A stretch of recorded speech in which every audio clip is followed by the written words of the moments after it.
Bismillahirrahmanirrahim. Assalamualaikum warahmatullahi wabarakatuh. Bapak-bapak, ibu-ibu, mas-mas, mbak-mbak, khususnya adik-adikku sekalian yang dirahmati Allah dimanapun Anda berada. Kembali di Iip Channel bersama saya, Iip Wijayanto. Kali ini kita akan membahas tema celah kelemahan mantan yang kebal terhadap semua amalan atau tidak mempan digempur atau digarap dengan amalan apapun. Di video selanjutnya, kalau yang baru ketemu video ini, nanti bisa dilihat 3 ciri-ciri atau 3 tanda-tanda mantan yang kebal semua amalan, ya, atau digempur, digarap dengan amalan apapun, tidak bereaksi terhadap diri dia. Nah, tetapi seperti yang kita bahas di video sebelumnya, ya, nanti bisa dilihat ya video sebelumnya. Judulnya 3 ciri-ciri mantan yang kebal amalan atau tidak mempan, digempur, digarap dengan amalan apapun. Nah, di situ kita sudah bahas sedikit bahwa ketika manusia itu ada orang yang kebal dia terhadap semua amalan, tetapi yang namanya manusia biasa seperti kita tetap ada celah kelemahannya. Ya. Nah, jadi kita sudah merasakan tanda-tanda bahwa mantan ini kebal nih dengan semua amalan apapun yang kita kerjakan. Ya, bahkan mungkin kita sampai minta bantu kepada orang-orang yang profesional dalam mengerjakan amalan tadi. Ya. Tapi tetap tidak ada hasilnya karena memang dia kebal. Nah, tetapi sekebal apapun setiap manusia itu punya celah kelemahannya. Sekarang kita harus memahami apa yang menjadi celah kelemahan mantan ya. Dan sebenarnya kita masih punya satu keuntungan lagi yang mungkin sampai saat ini belum kita manfaatkan dengan sebaik-baiknya.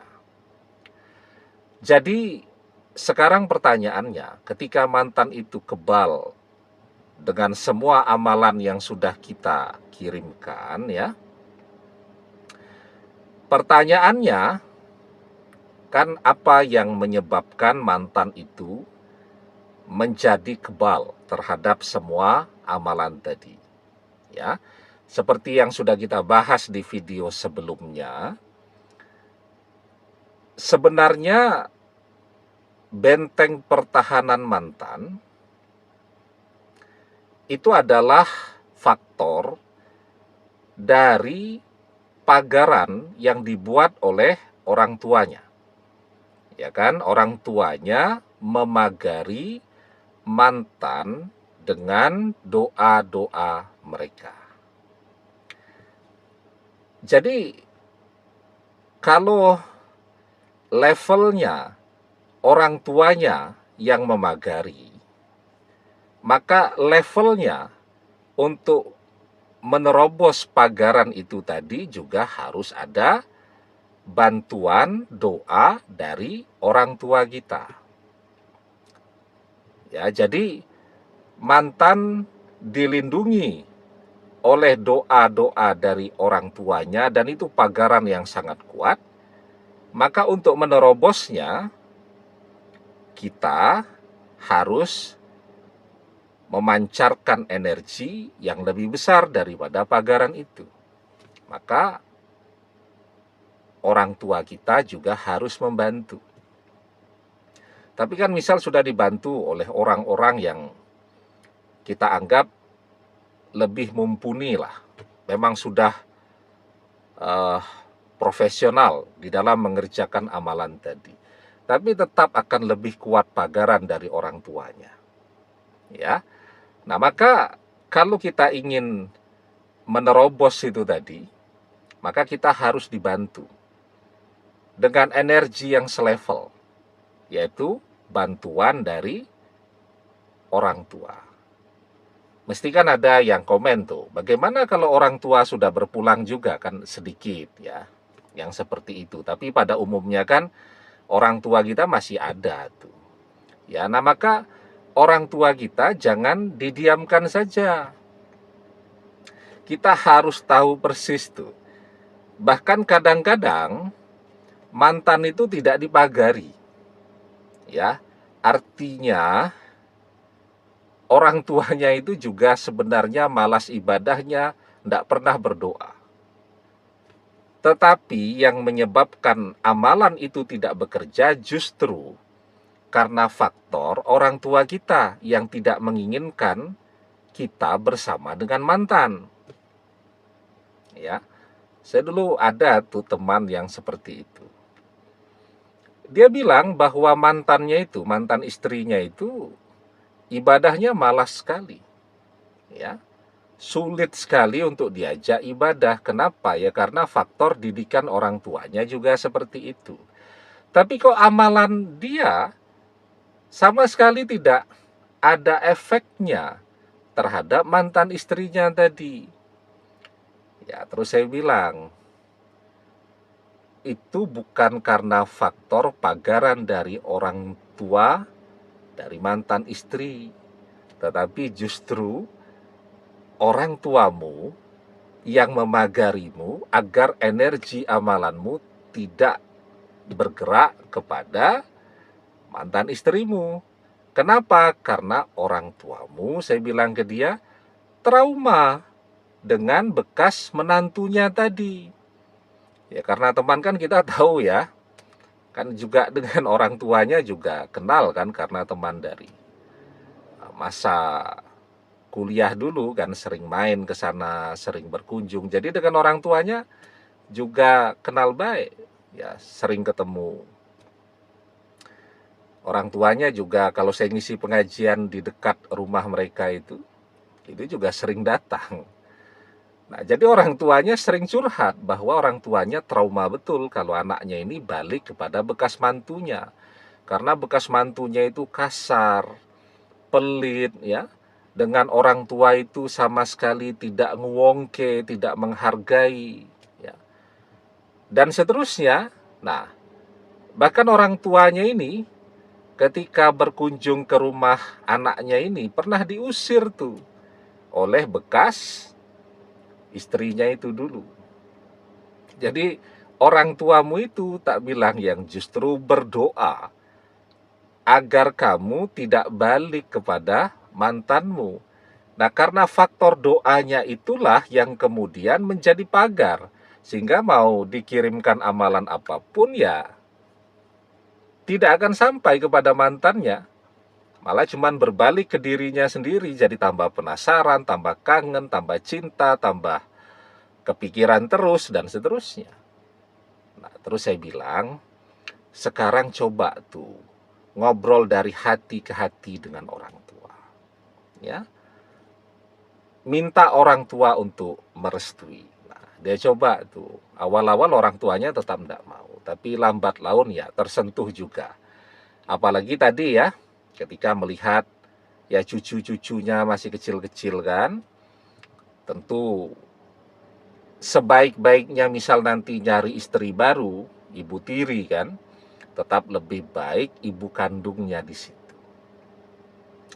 Ya saya ngikut ngasih pengertian juga ke orang tuanya. Nah, terus orang tuanya merestui, orang tuanya ngikut mendoakan, bahkan orang tuanya nanya, ya, apa amalannya? Ya, biar anaknya dan bekas mantunya ini bisa bersama kembali. Ya. Ya terus saya bukan ngajari ya, kalau sama orang tua itu bukan ngajari lah. Ya, berbagi pengetahuan sedikit. Saya bilang anu aja, kan lebih banyak komunikasi dengan ibunya. Kita pun teman-teman anaknya ini manggil ibunya itu bukan tante atau bukan, karena sudah dekat sekali manggilnya pun mama tuh. Jadi gini saya bilang, coba eh, bekas mantu itu. Setiap malam mama sholat sunat hajat 2 rakaat. Ya, setiap malam. Di atas jam 2 malam. Jadi sepertiga waktu menjelang fajar itu. Kan ibunya kan rajin tahajud. Nah, nanti saya bilang mama setiap malam baca surat Yusuf ayat yang keempat. Qala Yusufu li abihi ya abati inni ra'aitu ahada asyara kaukaba was-samsa wal qamar ra'aituhum lisajidin, ya. Itu 100 kali. Qala Yusufu li abihi ya abati inni ra'aitu ahada asyara kaukaba was-samsa wal qamar ra'aituhum lisajidin. Setiap malam baca 100 kali. Nah, sebelum dibaca itu disebut dulu nih nama anak dan bekas mantu. Ila ruhi, sebut siapa namanya. Ya. Sambil ketika mengerjakan amalan itu, mama bayangkan mereka bersatu kembali, menjadi suami istri lagi. Yang fokus saya bilang, ya. Nah, selesai itu berdoa, minta kepada Allah untuk mempersatukan kembali.